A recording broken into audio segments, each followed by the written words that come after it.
Hi, in this seminar I would like to discuss propensity weighting. This is a technique that can be very useful for researchers who are doing observational studies. And the subtitle of the presentation is How to compare groups when groups are not comparable. First of all, a disclaimer. I am not a statistician. Therefore, I will discuss this technique based on my own experiences and how I understand it, rather than giving you the mathematical or statistical background of it. Important for you to know. If I were to give this seminar in real life, then I would ask you some questions. I would start with asking the group, who has ever conducted an observational study? And most healthcare researchers would raise their hand. Second, did you ever compare groups in your observational study? The answer is quite often yes. Comparing older versus younger patients, men versus women, and so on. What statistical tests did you do? That can be a variety of tests. And fourth, how did your conclusions look like? And now it becomes important. Because observational studies don't allow us to draw conclusions in terms of causal effects. In other words, we cannot say if we see difference between groups, A has an effect on B. You can only draw causal conclusions when you are doing a randomized control trial. And the reason is the following. Imagine that there are some confounders present in the samples. The randomized control trial, the basic idea there is that you will distribute the confounders equally over the groups, because the patients are randomly assigned to the intervention or the control group. In other words, if you are having oranges and apples, you can assume that the number of oranges and the number of apples is equally distributed across the groups. What is the situation in observational studies? Well, there you do not know if confounders are equally distributed. So it could be well that one group has more oranges and the other group has more apples. And of course, if you then compare these two groups regarding a certain outcome, you may run into trouble. You may result in biased findings. Another aspect that is important to know when you're doing observational studies and you find a relationship, that's an association, that does not mean that there is a causation, that A has an effect on B. And let me illustrate this with a few funny stories. For instance, this is the correlation between two variables. And there is a very high correlation, 0.95. Healthcare researchers would dream about correlations like that in their study.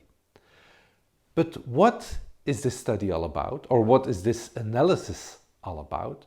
Well, these two variables have to do with the cheese consumption per capita in relation with the number of people who died by becoming tangled in their bed sheets. Of course, these things have nothing to do with each other, but they are correlated, highly correlated. Another example, also a correlation of 0.95. And this has to do with the US crude oil imports from Norway in relation to the drivers killed in collision with railway train. You see, it is absurd to think that there is a true relationship between these two factors, that these two factors have to do with each other. But in healthcare research, we also have spurious relationships. but these are not that obvious, and then we often think that we have found something that is clinically, scientifically important. But we have to bear in mind the limitations of the study that we did because it was based on observational data.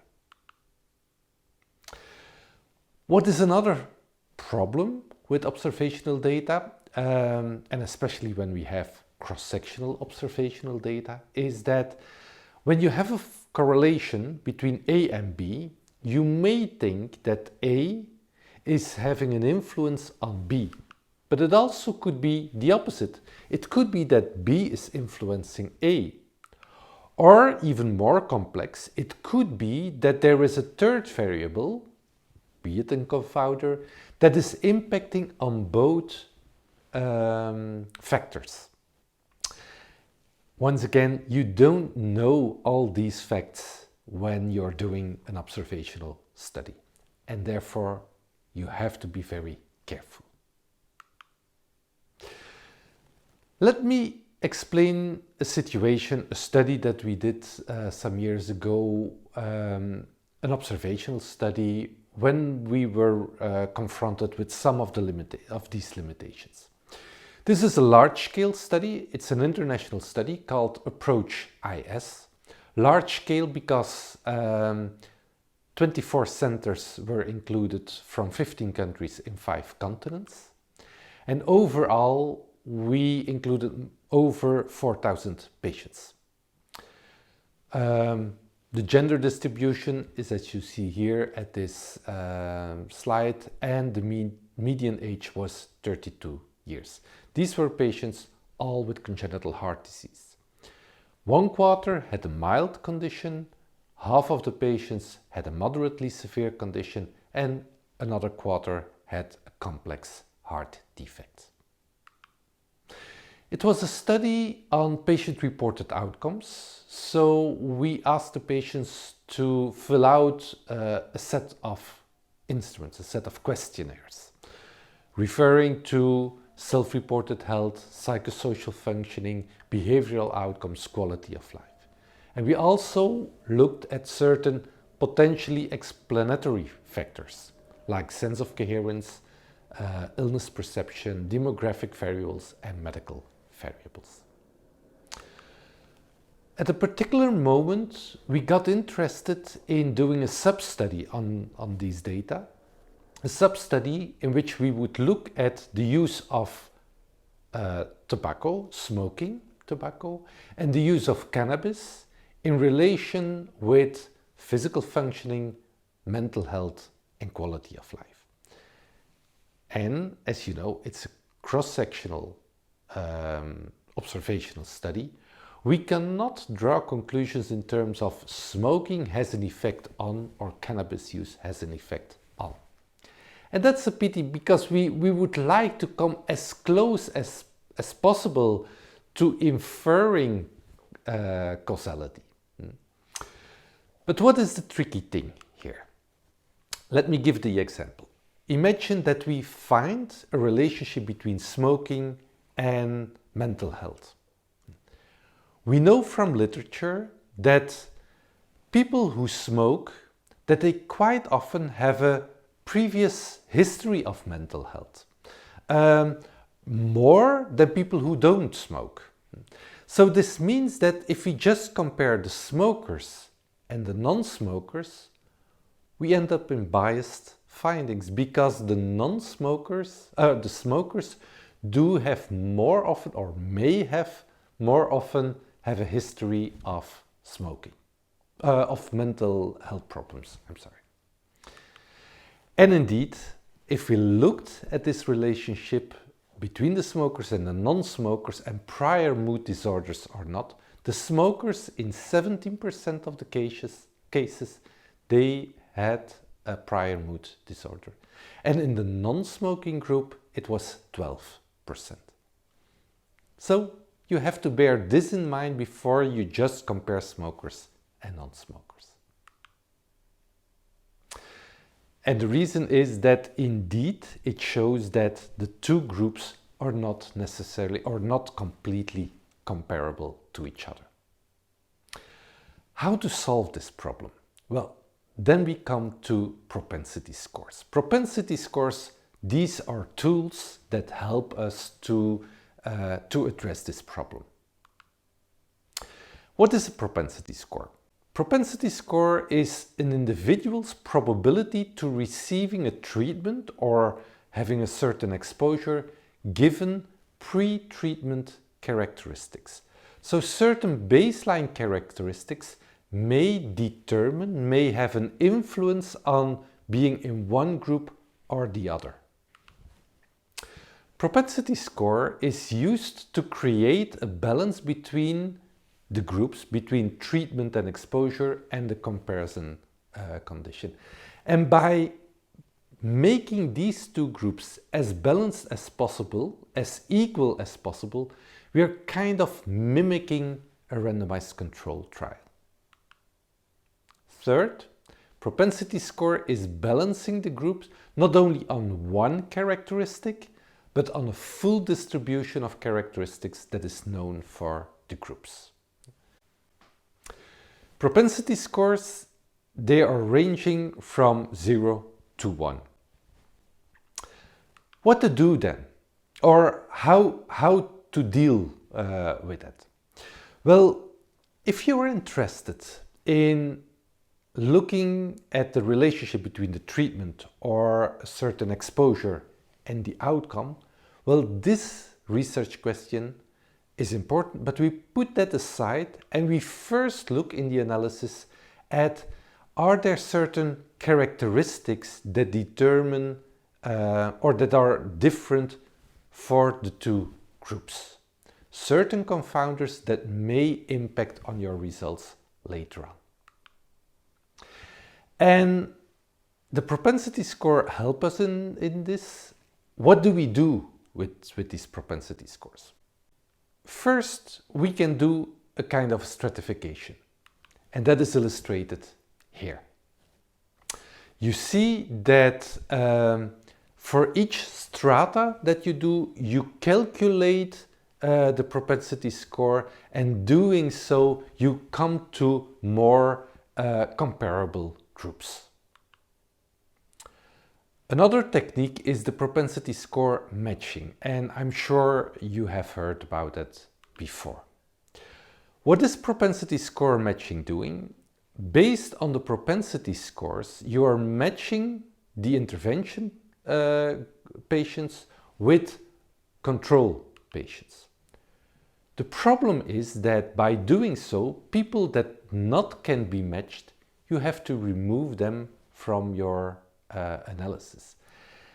And then you see that you are losing a lot of data, a lot of patients, and that in itself may introduce bias later on. Propensity weighting, and then we come to the topic that this seminar is all about. What is propensity weighting doing?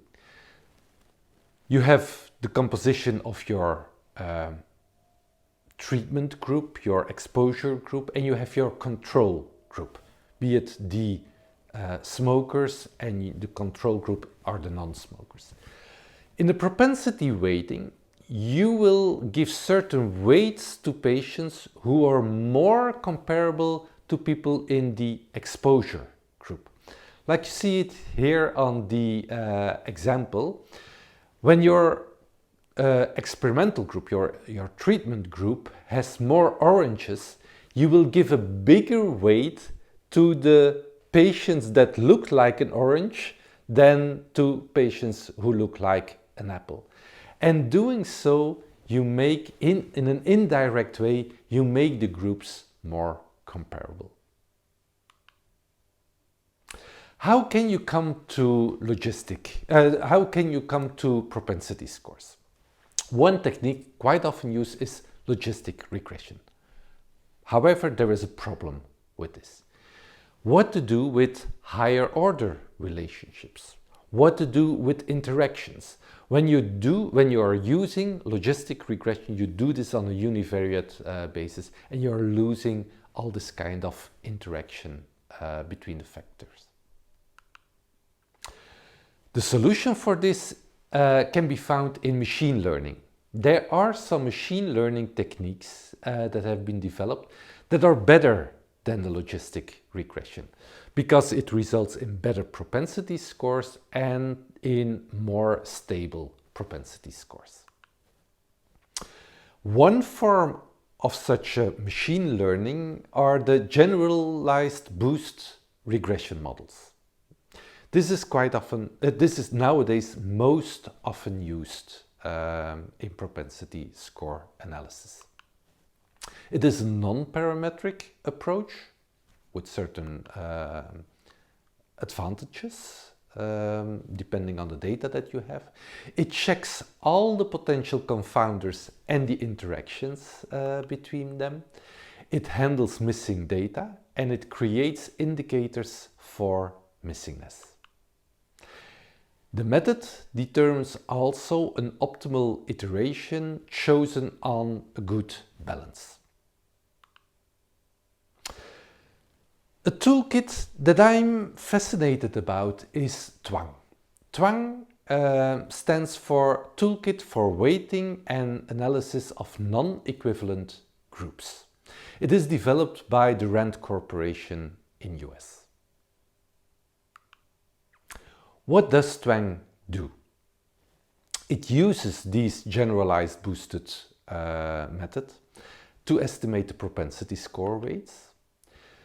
It also provides different tools that allows you to estimate the quality of the propensity score weights. It can handle both binary and more than two treatment groups. For instance, you can look at smokers, non-smokers, but in our study, like I will illustrate later on, we looked at people who smoked cigarettes, people who used cannabis, and people who both smoked cigarettes and used cannabis. So we had three different groups to compare. Twang is able to deal with that.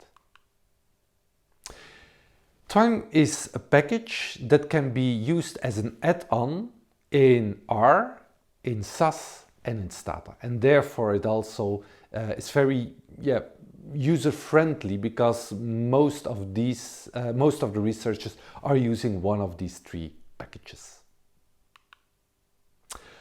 4 key steps when you're using Twang in your analysis.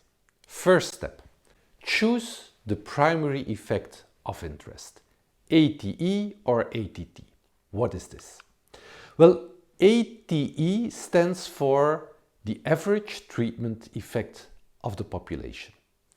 Here you will look at how effective is the treatment in the entire population. In other words, you will compare a treatment group with a non-treatment group, with a control group. ATT stands for the average treatment effect in the treated population. So there you will look at how effective is the treatment in a particular population that is treated, not in a control group. And sometimes, for instance, in comparative effectiveness research, this kind of analysis is most interesting. The typical randomized control trial is using the ATE as primary effect. The second step is to estimate the propensity score weights. And let me give the example again. Remember that we wanted to investigate the relationship between smoking and cannabis use and physical functioning, mental health and quality of life. And once again, we wanted to go further than just finding a relationship. We would like to see if there was a certain effect that could be found. Of course, we need to adjust for baseline factors, as I illustrated before. And these were the factors that I had to control for. Age, sex, educational level, employment status, marital status, complexity of the heart defect, and many more factors that played a role. So we all wanted to balance the groups, the three groups, the smokers, the cannabis users and the co-users, and the fourth group was the non-user. These groups, we wanted to balance them as much as possible based on this list of variables. Third, then we have to evaluate the quality of the propensity score weights. And there are three factors that we have to look at. First is convergence. Convergence is looking at the question, did the analysis run long enough? In other words, were there enough iterations to come to a stable model? And as you can see here in the first graph, there the numbers are more or less stable after 3000 iterations, whereas in the other you see that the numbers are going up again, and the lowest number in terms of balance measure, that's the most optimal. So in the second situation there, 1250 or 1500, that's the most optimal number of iterations that you have to choose in your analysis. Balance. You know that your two groups are not balanced from the beginning, and therefore you will look at the balance before and after the weighting. When there is an effect size of more than 0.2, that means that the two groups are not balanced, are not well balanced. And you hope that by balancing them, that you can bring all the effect sizes under the level 0.2. That's ideal. But not always that will be the case. In this example, before the weighting, we had 92 out of the 355 comparisons that had an effect size above 0.2. And after the weighting, we had 34 out of the 354 that had an effect size above 0.2, which means that the weighting procedure, the propensity score weighting procedure, really has helped to bring to make the two groups more comparable. However, there are still some lingering imbalances between the group, and we need to take care of that. I come to that later on. Another parameter in the balance, when you're looking at the balance, is the Kolmogorov-Smirnov test. And Kolmogorov-Smirnov test, the p-value should be below 0.5. And also here, before the weighting, we had 34 that were higher than 0.05. After the weighting, 14. So the weighting procedure, once again, did a good thing, but still the groups are not completely balanced yet. The third factor when you're looking at the quality of the propensity weighting is the overlap. The subgroups need to overlap as good as possible, because when there is a substantial overlap, that means that the analysis is not suffering from one particular characteristic that is more prevalent in one of the groups that you're investigating. And as you can see here at this figure, the groups are not completely equal, but there is a large extent of overlap, and that's a good thing. When there is a lack of overlap, that means that there is a specific factor that is confounding your analysis.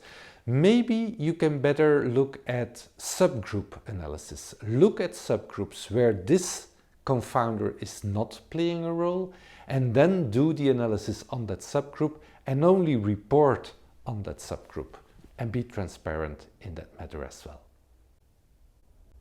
So, 3 steps we already had. The fourth step is the final step, estimating the treatment effect or the exposure effect on the outcomes. And that's normally the thing that you do from the beginning when you are interested in a particular research question. In propensity weighting, this is the last step because you need to do a lot of preparatory work, or at least the analysis. The package needs to do a lot of preparatory analysis to balance the two groups. You will see when you look at the effects of your exposure towards your outcome that overall the effect sizes after the weighting will be lower than before the weighting.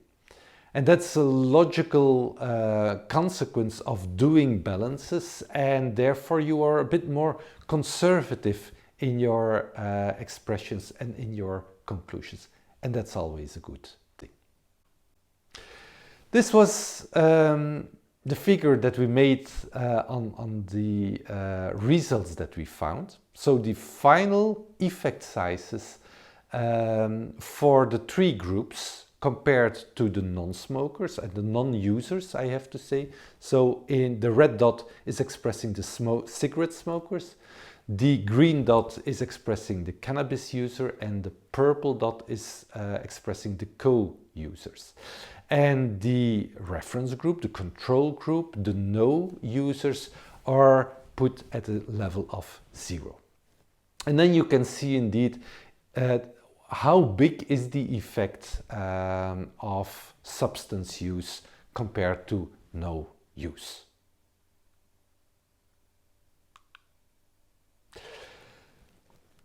I said before that there were some lingering imbalances, and you have to deal with that. We still had some effect sizes of the balance that were higher than 0.2, which means that there were still imbalances between the two groups. The doubly robust method is a solution. So you do not only look at propensity weighing to compare the two groups, but you also bring in all the baseline characteristics as covariates in this regression model. This means that you are doubly robust, as the name says, that you both do the propensity weighting, and on top of that you bring in the covariates as potential confounding factors. And doing so, one helps the other, and if you violate one assumption in one of the analysis, that's quite often taken up by the other analysis that is dealing with that. So you come to better or more robust findings when using the doubly robust method, in case you have lingering imbalances between the groups. Of course, bringing in all these covariates, it depends on how big your sample is. You need to have enough patients or enough subjects in your sample in order to bring in additional covariates in the model. A solution for that could be that you bring in only these factors for which lingering imbalances have been found. Of course, there are some limitations to this technique as well, some critiques that have been given. One critique is that multivariate models with baseline characteristics may do the same. And to a certain extent, that's true. However, multivariable models will not always look at interaction and in higher order relationships. And that's what propensity score weighting is doing. So if you really want to build models with all these factors and all these interactions included, you have very sophisticated and very complex models that you are building. And then the propensity weighting using a package like Twang may deal with that in an elegant way. Of course, there are some assumptions. First assumption is that you have measured all the potential confounding factors. You cannot adjust or you cannot balance the groups based on unmeasured confounders. And of course, if you know that there are other confounding factors that you did not measure, the true causality doesn't hold true. And you still have to bear that in mind. And another assumption is that there is enough overlap between the groups. And that is something you definitely have to check in step 2 of the analysis. Okay, doing propensity score weighting, we come closer to a randomized control trial, but we'll never be able to replace a randomized control trial. So we can go further than just talking about an association, but we still cannot draw firm conclusions in terms of causality. Also something you have to bear in mind when reporting on your analysis if you have done propensity score weighting. The ones among you who are interested in learning more about Twang, this is the QR code. If you are using this code, you end up at the specific section of the RAND Corporation, where you find downloads for the Twang package and also a lot of tutorials. Consider this seminar as an introduction to this method. I really want to recommend looking or watching the seminars that the people from the RAND Corporation have made. This helped me to better understand what the technique is all about and how you can use it. And hopefully you see a lot of similarities with what I discussed today. Also, if you would be interested in learning how we have used this technique in our study, in the Approach-IS study, looking at the impact or the effects in this case from cigarette smoking, cannabis use and co-use on the patient-reported outcomes, use this QR code and have a look at this paper. Let me come to the conclusion of this seminar. Propensity score weighting is a state-of-the-art technique that is based on machine learning and that helps you to improve the balance on observed pre-treatment or pre-exposure or baseline covariates. And by doing so, it helps you to mimic an RCT. And the fact that you mimic an RCT, you reduce the bias that you have in observational studies when you are just comparing groups that are in fact not comparable. Thank you very much.